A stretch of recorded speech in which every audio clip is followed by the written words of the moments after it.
What's up, everybody? This is Shane from Ferocious Fatherhood here doing another 30 for 30 interview. Today, I'm super excited. I got Alex from Dad Step Up. Alex, dude, I love your stuff you put out, man. Welcome to the show. Thank you, man. I appreciate it. Thanks for reaching out. Been also watching what you're doing, and I think, man, this whole concept and idea of just getting fathers together, talking about how we can improve. I think the state of fatherhood is something that's desperately needed, man. So thank you for leading that, and I'm excited for your journey, man. And this is cool. I'm glad to be here. Yeah, absolutely, man. Well, thanks for saying that because I look at your stuff, it's like, man, that's so cool. Like that, I want to, that's awesome. He's out there at the gym crushing it. I gotta tell you, so it was. I think it was Saw my buddy, what he did. He clowned me. Yeah, I did see that. I mean, I got good friends of mine that dude, how awesome is that you can have your friends just bust on you like that? That's sweet. It's funny, dude. It's funny. I will say that was, so I saw that the other day, and I get up and I work out before I go to work, and I saw it and I was like, man, I don't want to work out. Like I'm making up excuses. Like I was up all night with the kid. I don't want to do this. I got like 4 hours sleep. I'm tired. I saw that and I was like, all right, let's go. If he's out there doing that, come on, man. You what are you gonna do? Just lay here in bed all day? Come on, get up, go. I love it, dude. I love it, man. Hey, we got to push each other, man. We got to push each other. Yeah, man. I love it. It's awesome. I love that stuff, man. Cool. So Alex, take a minute, introduce yourself, kind of introduce what Dad Step Up is, and we'll go from there. Yeah. So Alex Montros, I'm a father of 5. I've been married to my beautiful wife will be now almost 10 years. We are a blended family. My oldest kid is 20. She'll be 21, which, man, time has gone by so fast. She's in college now. I got my 18-year-old. He's in college. My older 2 are from my previous marriage. My middle daughter, which is my stepdaughter, she's 16 and junior in high school. She's just doing great and awesome. And then we have 2 little ones, so 8 and 6, and they're keeping us young. They're keeping us young, man. They're, it's funny. Like, so my older kids, now, mind you, I've been raising kids since I was 20. All right, so okay. All in all, I've raised 8 kids from my previous marriage. Wow. Okay. I had 3 stepkids there, and but let me tell you, raising kids in your 20s. It's like, man, you don't know what you're doing, man. You're trying to figure things out. So my older kids one day come to me and they're like, hey, Dad, you don't do it. Why don't they get, like, in essence, like the same treatment we got? I'm like, guys, I'm 41 at the time. I was 4. I'm like, I'm 40 years old, man. I'm not 25 anymore. You know what I mean? Like, I learned some things and I realized that what I used to think was a big deal isn't so much of a big deal. Like, I learned in that process, and they're getting version 2.0. You're getting version 2.0, but on the back end of it. So, like, everybody's winning right now. So it's okay, man. Like, so anyhow, it's been funny to see my older ones look at how I parent now my little ones, and like, you're so much harder on us than you are on them. I'm like, yeah, well, it's a different deal now. So yeah. But yeah, man. So, just quick kind of background. Originally from Las Vegas. I was raised there, born in Florida, Miami, raised in Vegas, and yeah, man. Life growing up was pretty. I'll say this, pretty rough, man. It was a rough upbringing. Just kind of figuring out life and all that. Got married young. And with my first wife, we were married about 10 years. We're still good friends. And that's a good thing about having that blended family relationship. Having a good relationship with your ex is also benefits everybody, the kids, your mental health, all that stuff. So went through that journey. And so, I've done, we've started businesses. I'm an entrepreneur. I've had a business. We just got acquired last year. My wife and I started a company out in Washington. We were like a project management firm for the real estate industry. Oh, wow. It's the best way I can kind of explain it, but we was transaction coordination. We were the largest in that general kind of region. And then we were acquired last year by a software firm. And so we're now working with that firm through that integration and going through our obligations there with our contract of being acquired. So that's been a fun journey. Prior to that, I was in the corporate world and middle management, very successful there. So business is really my heart. I love business. I love entrepreneurship.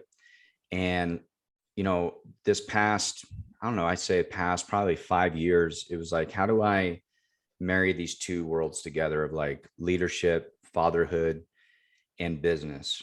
Mhm. And because I'm a big believer in Dad Step Up, which is kind of the brand right now, at least on Instagram, is how to help fathers become better leaders in the home first, so that they can lead in business more effectively.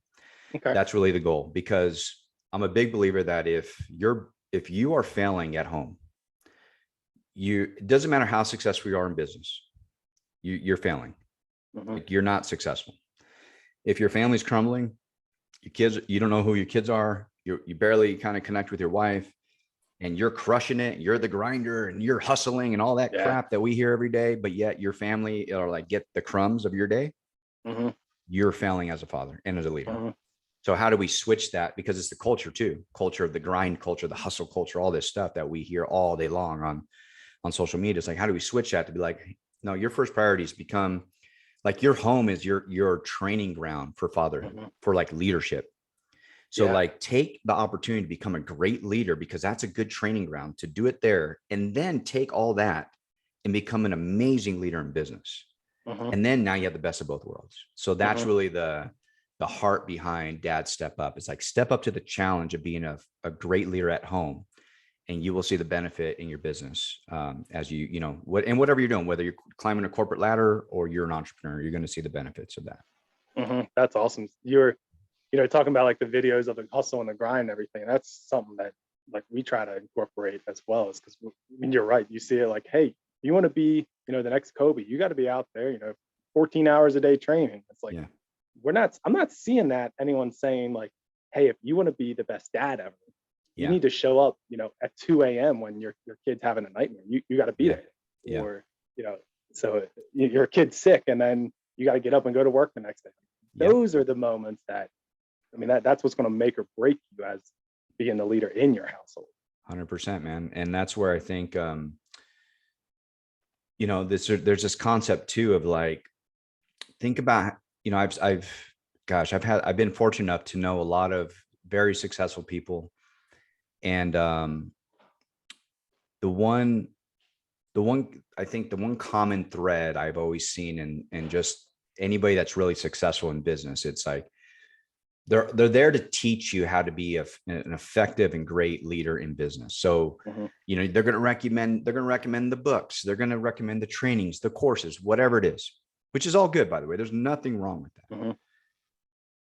However, like, where in this fabric of like society and fatherhood and leadership are we turning that around to say, where are we putting that work and actually be, effective in the home as a leader for our families, with the same vigor and the same, like, passion that you will hear people talk about business and leadership in business. Like, Mhm. where's that?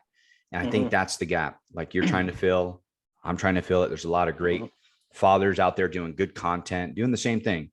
And we're all trying to fill that same gap. Is like, how do Mhm. we lead the next man? Like, how do we pull them up on the ladder, so that we can get them out of their current circumstances, whether it's a mindset issue, Mhm. um, it could be procrastinate, all these habits, all these things that get in the way. How do we pull them up so that they can be more effective and actually be legacy minded? So, there's a phenomenal opportunity for all of us to help in that journey. Mhm. Yeah, man, I absolutely love that. You're exactly right. It, for, I mean, for a while, I was not being a good dad. It was I come home from work and I was tired, and you start snapping at your kid and start, Mm. little things like that. And then, like at work, I realized like, hey, this moment here at work, I'm taking home with me. So now Yeah. this moment here at work, I got to be fierce enough to say, hey, I'm not going to let this upset me. Or hey, boss, like I can't do that. I can't, stay late. I got to get going. And that's really where like when like our organization is really trying to focus, is that mindset is everything. Like, Yeah. yeah, that's awesome that you want to be a baller, but if you're, a crappy dad, well, what's that worth to you? Yeah. What's What's that that worth? worth? And what do you pass on to your kids? You know what I mean? Mm-hmm. Like, what are the examples, and how are they seeing you? Because, we are going to be their first hero, the first person they're looking up to. So it's like, how do we, and by the way, kids are smart. I posted the other day about, like this idea of self-belief. And our kids, once we believe that we are doing right by our kids and we're doing right by our family and we're putting the effort, it's when we believe it, our kids start to believe that we're putting in that effort. Our kids are smart. Like, they know when we're half-assing this effort. They know when we are not really present. They know, like, we can't really fake that. And they know at a young age. And we can see it in others too. We see it when, like, oh, this person's not really connecting, man. Like, they're just not there. And we learned that because we probably were like somehow groomed and nurtured into seeing that behavior subconsciously, probably throughout our whole life. So we automatically are picking up on when we know when people are actually, they believe in what they're saying. One, two, they're backing it up by action. And they're about what they're taught. They are actually about their word, whatever that is. And as a father, I think the biggest challenge we have is, because I've been in that same journey, man. Like, you're not alone. I know what it's like to come home and be disengaged. And the last thing you want to do is like you just want to go and just sit down and just be done with the day. And there's a lot that like, I think as a father, we have to be mindful of, like, our energy, like we have to be working on our mind, body, spirit, all collectively. If the amount of energy it's going to take to be the great leader that you need to be for your family and in business takes an exorbitant amount of energy, period. And if you are not, conscious of your health and like working towards being, more healthier, building the habits, whether it's fitness, nutrition, whatever it is, like, you're already at a deficit. You can't be a great father and then be this person that's out of alignment when it comes to your nutrition and health, because you're going to need the energy. And the only way to get the energy is to be most optimal in your physical form. So everything has to come together. And I think that doesn't get talked about enough either. It's like, you got to bring those two things together. It's not just the habits of like being present, all that. Yes, obviously those are foundational, but you're going to need a lot of energy. How do you get the energy? Well, you better be doing something about it every day physically to get that mind and body working in sync so that you can be present and be the best, most optimal version of yourself every single day you show up. Yep. Energy begets energy. And once you get going and once you make working out, 3 days a week normal, then you can make 4 days a week. And it's no problem. And making that switch is super easy. Then you work out every day. And then guess what? Now you're working out in the morning and you're reading in the evening. And, you're cutting out the TV throughout the day and, going out and playing baseball. And once you get that energy going, man, it does not stop. Yeah. It's a game changer, man. And that was, I think, my biggest, like, I've been an athlete my whole life, but I look back, man, at some of these pictures. I'm like, what the dude, I was so out of shape, fat. I'm like, I got half, I'm got titties pretty much. I'm like, who is this guy? And I thought I was in good shape. Yeah. Sorry about that language, by the way. I don't know if kids are gonna watch this, but anyway, I'm like, who is this guy? And my wife and I were looking at these pictures. I'm like, here I was, dude. I thought I was like, I'm looking good. I look back, I'm like, and I said, never again, man. Never again can I be that guy. Because guess what? I also I looked back and I was like, who was that man? And what was he giving to his kids at that time? And you know what? I was tired all the time. I was selfish. I was not living with intention behind the way I wanted to raise my kids. Obviously, I did the basics. Yes, I went out and worked hard. I was there, like the basic stuff that you're supposed to be doing as a dad. Right. But there's levels, man. There's levels to this. And I realized I was operating at like a 6 for a long time. And once I started making these changes, man, it's like I'm hitting 9s and 10s like consistently year over year. Now I'm like hitting it because I have awareness, I have comprehension, and now I'm actually putting serious action behind wanting to be the man I want to be. not only for myself, but for my kids, my wife, and my Mhm. legacy. Mhm. Yeah, man, that's awesome. When my son wanted to start going to the gym with me, I got a 4-year-old boy, right? Okay. And when he wanted to start going to the gym with me, like that to me, like I already loved work, but that to me was a game changer. Like I went from, because usually, go to gym, here's my routine. I'm not looking at nobody, I'm not talking to nobody. Headsets are in, just leave me alone. Yeah. And then when I started, he wanted to go, so it was like, oh, I don't need to be like that. Cool. Here you go, son. Here, look, this is how you deadlift. And he, picks up his little 5-pound weight, and we do deadlifts with that. Yeah. It like That's that awesome, that man. energy that you manifest when they want that from you. Yes. To me, that was incredible. That was a game Yeah. changer for me, man. And how powerful is it that they see their hero, their dad, doing it? Then they want to do it. Like, Absolutely. so, when I started in my journey of jujitsu, like my son, I'd take him with me and I was like, oh, you want to do it? The more he started seeing it, he's like, and then we would just roll around and do whatever, and he starts to see like, hey, I want to do that. When he started seeing me work out, he's like, hey, dad, can you buy me these little play weights? He's like 4 years old, 5, now he's 6. And when you tap into that how that action is literally like, there's something to be said about, if we give in, like our weaknesses are somebody's way out. I heard this a long time ago. So think about this, like your weakness is somebody's way out. So what does that mean? When we give in and we're like, for example, the gym, let's say you're tired, you don't want to go to the gym, and your wife, by the way, my wife and I have been on this journey, fitness journey, for a while now. And we started picking up on this. And it's like, you get up early. We usually get up 4:30 in the morning, get going, go to the gym, all that. We get up and it's like, you know what, man, the bed feels good. Let's just lay down. Guess what happens? We're feeding off of each other. My weakness, I realized at times, would be her way out, to be like, okay, I'll also rest and not get up.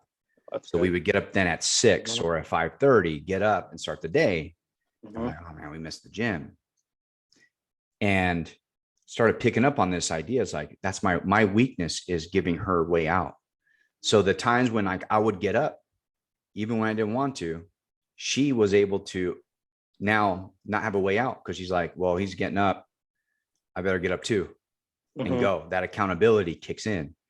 So it's like, so when we're out there and you're pushing content about how to be a better father, me too, and like we're living it and we're by action, all this stuff, we're doing it out of strength, so that people don't have a way out and they got to keep pushing forward when they don't want to either.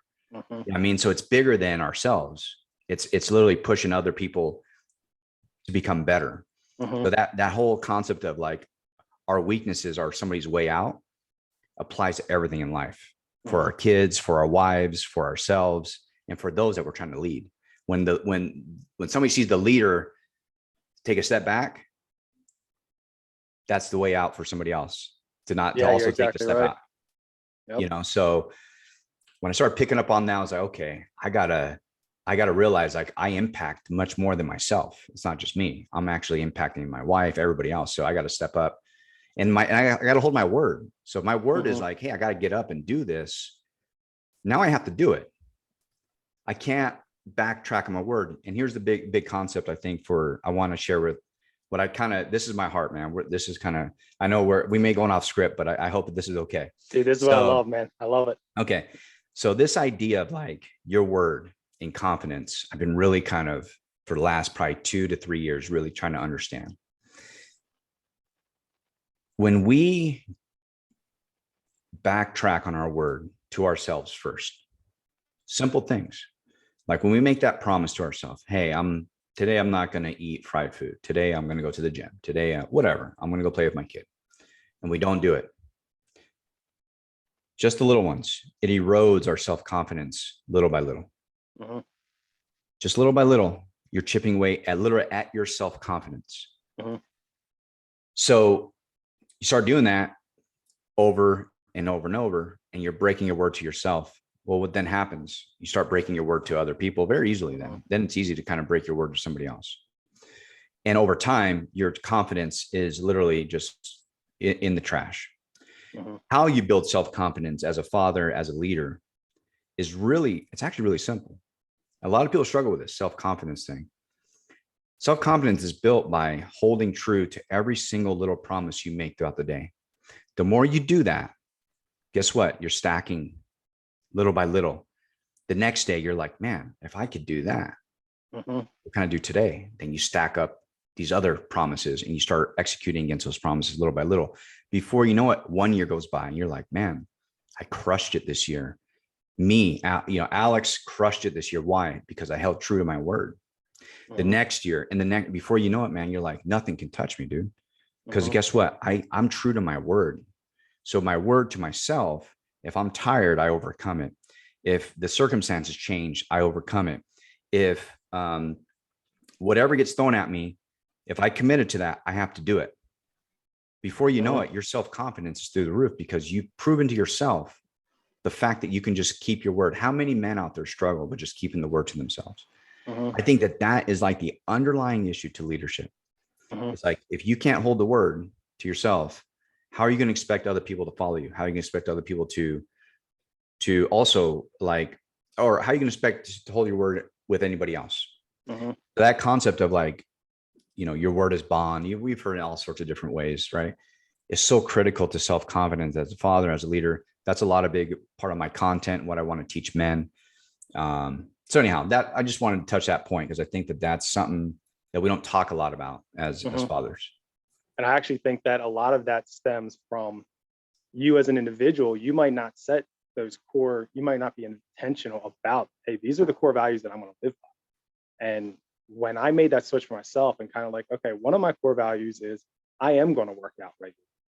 Then it became like, okay, well, now I know how to keep, I've identified my core value. I'm going to keep my word to my core value and I'm going to live by this core value.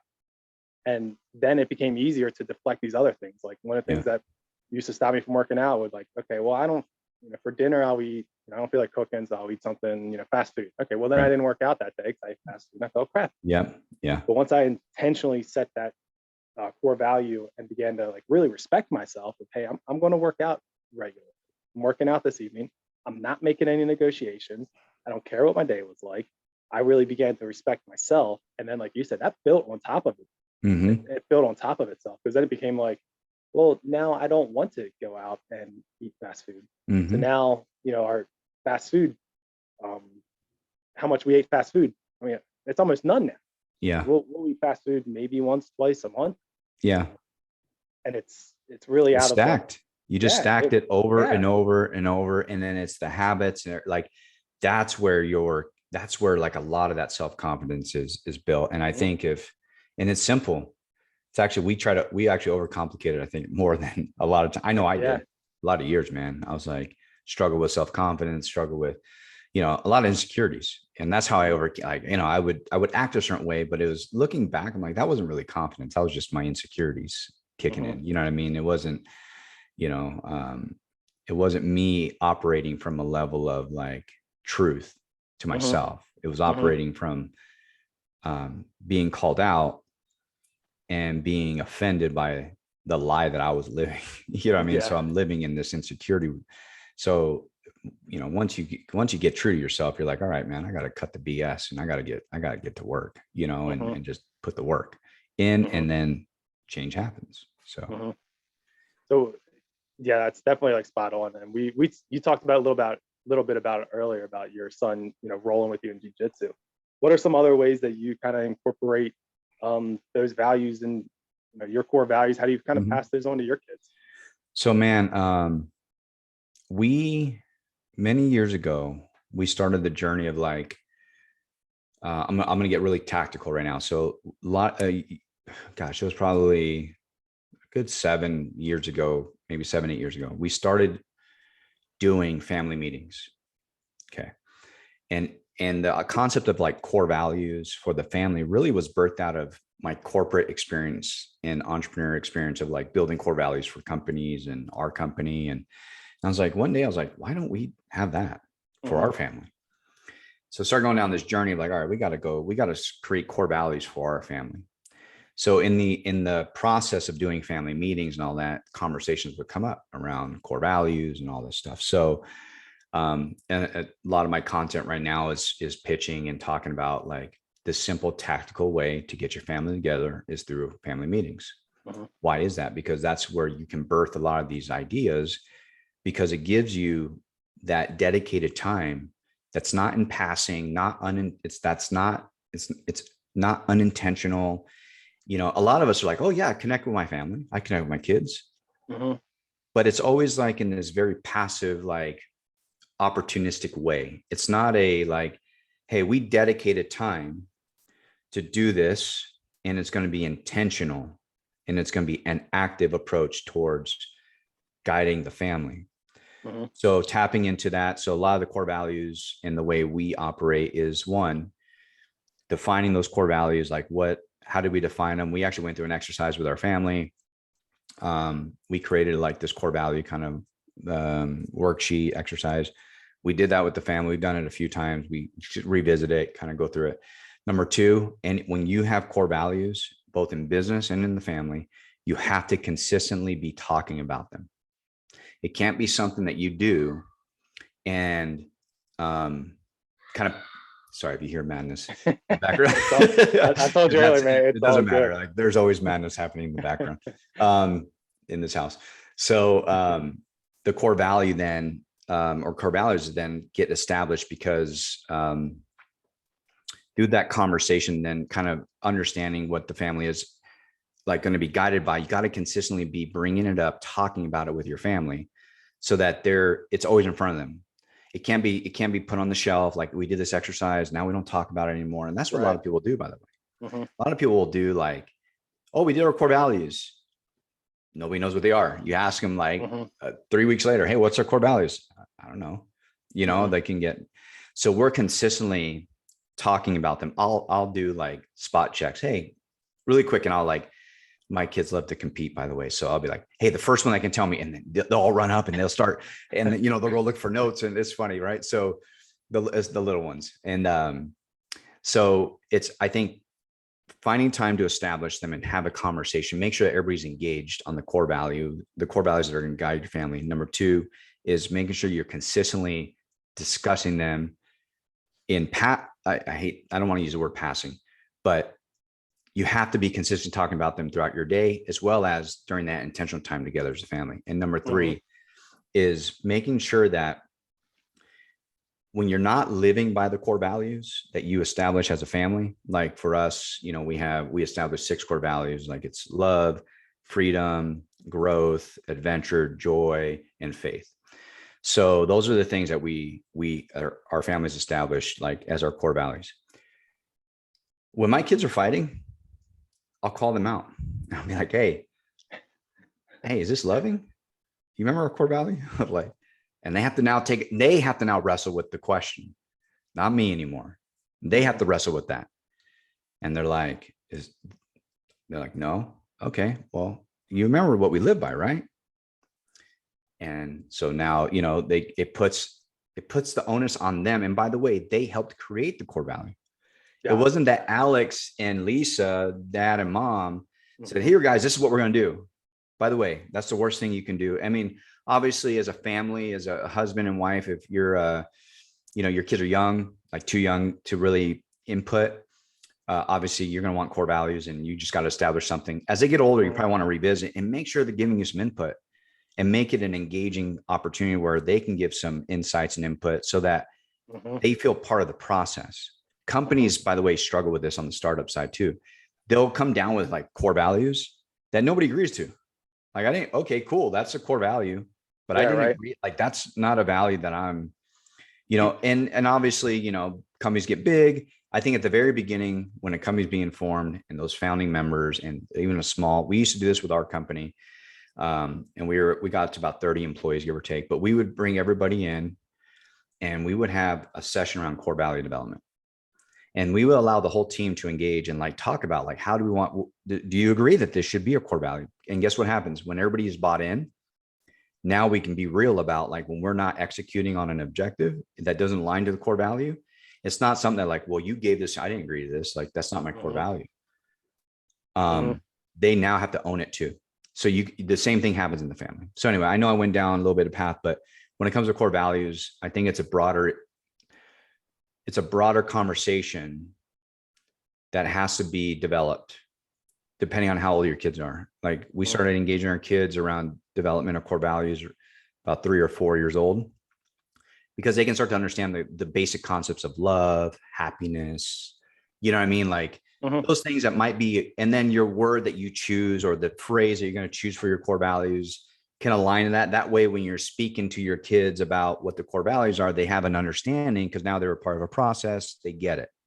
So, and then as they get older, now the conversations get really, really fruitful and more engaging, and then they can add more value to the development of those core values. Mhm. Man, I'm so glad that you brought up like having those family meetings. That's huge. I mean, being just sitting down and being intentional about, hey, this is where we're going. This is how we want to get there. This is what how I can do it. This is, how can you do it? What can you do? Me and Mm-hmm. my wife, when we first had our son, we joined a new parents group at church.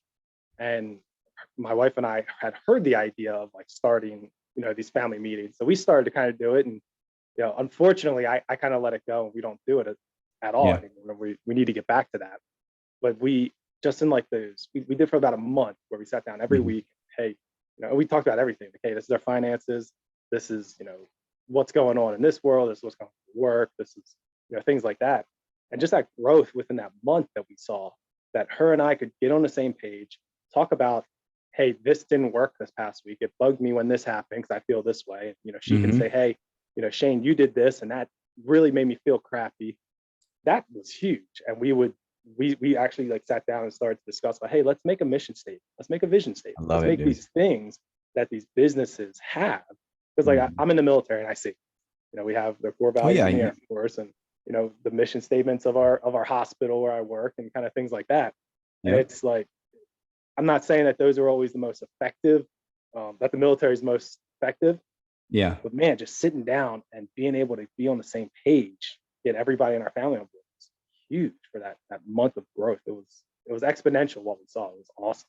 It's funny you say that, man. So recently for a long time, I was like, okay, I was looking at the planner world out there, like what's out there for family meetings. There's really nothing that's like, I think that, I feel like the things that are out there are kind of just half-assed put together, and like Mhm. somebody put them like, here's an agenda sheet. And they're like, just, you can do an agenda, by the way, that's not hard.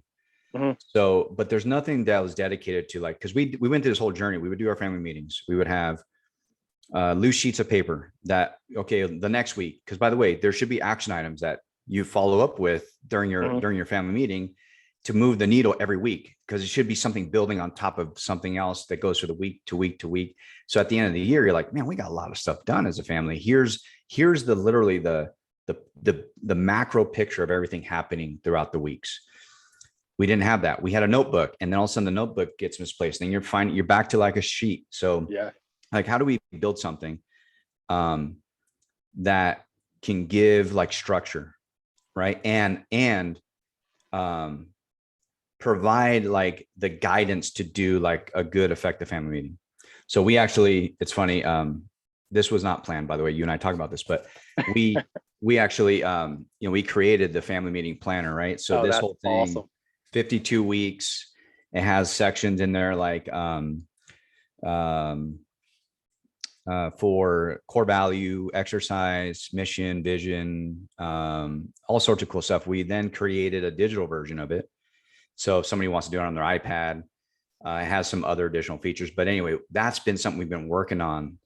And I've been given this, we've been promoting it, giving it away, whatever it is. And the response we've been getting from a lot of these dads has been awesome. I had one guy come up to me at the jujitsu. He's one of the professors there. And he's like, hey, can we have lunch? And so we have a lunch, and he's talking about the challenges he's having with his kid, and his kid's in like kind of preteen, teenager type frame or time frame. So I went through that whole journey of hearing out what the challenges were. And I said, man, have you ever sat your family down and just like level set, talked to them about expectations, anything like that? He's like, I haven't. I go, okay, look, let's not overcomplicate this thing, because it's not complicated. If you can just get consistency with the way you communicate with your family with intention, you'll start to see some positive changes. I go, so I gave him a planner. I said, and by the way, I put it on him. I said, and I left the conversation, and we both moved on.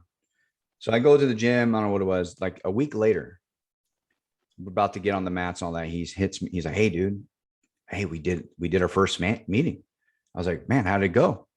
He's like, dude, it was awesome. Like it was like, it was a little bit like at the beginning, it was kind of like, they didn't know why we were there, you know, and I'm like, that's cool. I get it. You know, it's like out of nowhere, you're like, hey, we're going to sit down and talk. Like it might be very foreign to do that, you know, but he's like, by the time we got going, man, I'm hearing our kids talking like, and his kid is he said it was like very introverted, wouldn't speak, but it gave him a forum that was like, what's important to you? Let's talk about, and he was able to sit down with him and his fiance, stepdaughter, and his son.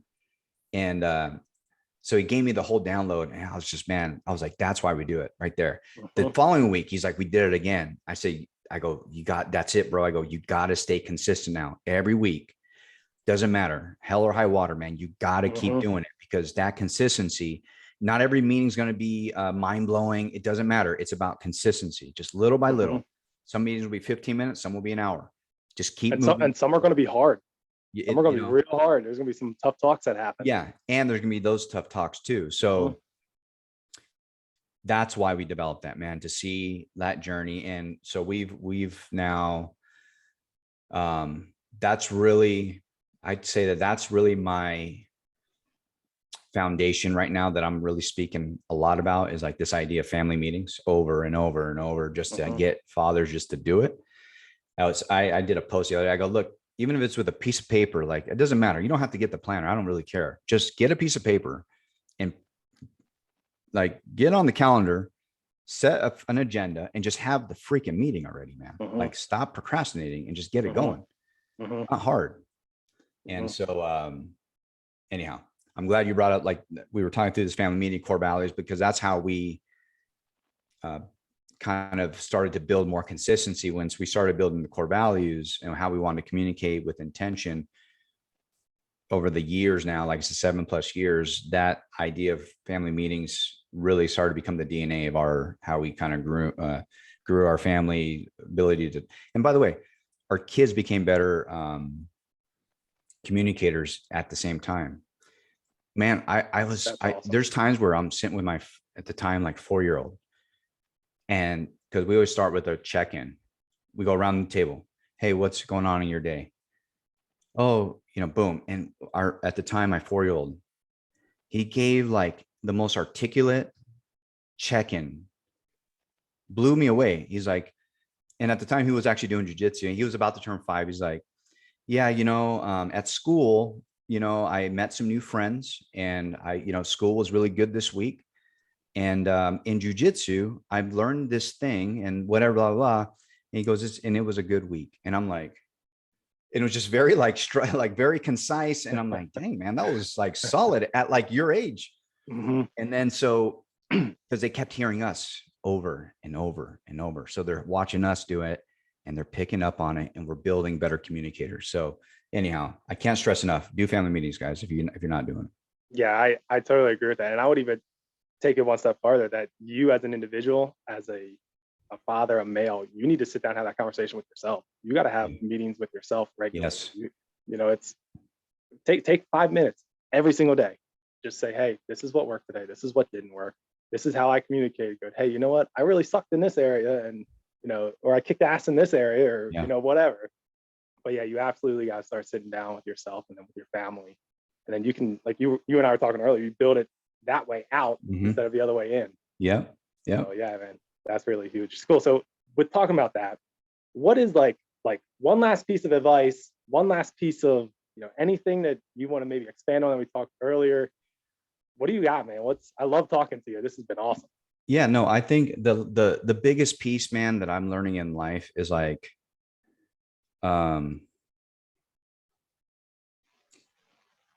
you got to keep this process of becoming intentional, becoming a leader simple. The more you overcomplicate it, the less likelihood that you're going to start and take action. Mm-hmm. So if you feel like you are like always struggling with procrastination or like you can't take action on whatever it is, being present, playing with your kids, like having a family meeting, like whatever, you might just be overcomplicating it. Mm-hmm. Just get going, get started, start simple. And I'm going to go back to like a family meeting. My challenge to all the men out there that are going to listen to this and families this week coming up, or whenever this is going to post, that the week that this gets posted, Mm-hmm. like do a family meeting. I always suggest doing a family meeting on a Sunday or Monday. Here's why. You want to have a family meeting at the beginning of a week so that you can then forecast like what are the things you as a family need to be focused on. Then at the next family meeting, you can recap and say, like, how far did we get? Did we accomplish what we wanted to? Don't do it at the end of a week and make it choppier the middle of the week, because then it doesn't align to like the life that you guys are building, unless you have like a schedule that's very, very different than everybody else. But for the most part, it's a Monday through Friday, like work week. If you're an entrepreneur, you're probably working 7 days, whatever it is. Monday or Sunday, no more than 60 minutes. Sit your family down. If you want to order a family meeting, I'll give you a planner. I'll give you the website to that. If you don't want to order one, just get a piece of paper, 3 to 5 agenda items. Talk about schedule. Talk about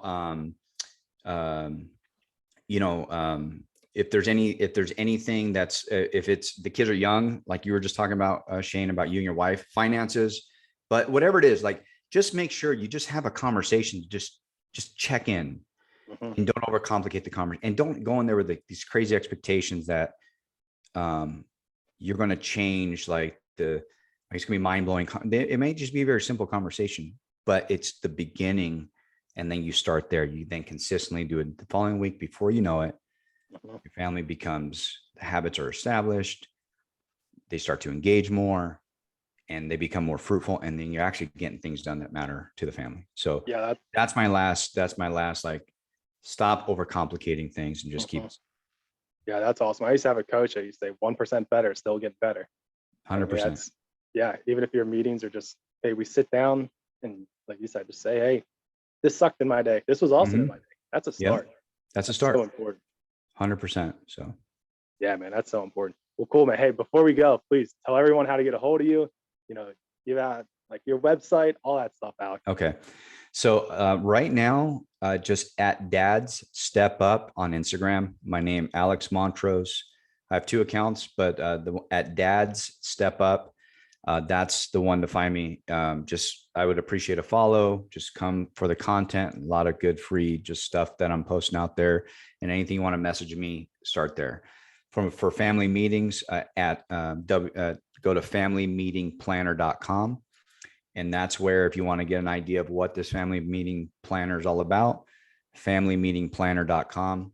I just want to keep going back to like simplicity. Just go to Instagram, just follow me there, and then you can message me. That's how we connected here, Shane. Yeah, absolutely. And then family meeting stuff, familymeetingplanner.com. Take a look.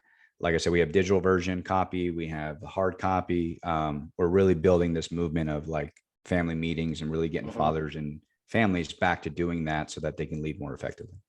Yeah, man, that's awesome. Yeah, that is awesome. Alex, hey man, I want to say thanks for coming on. I appreciate it. I love talking to you.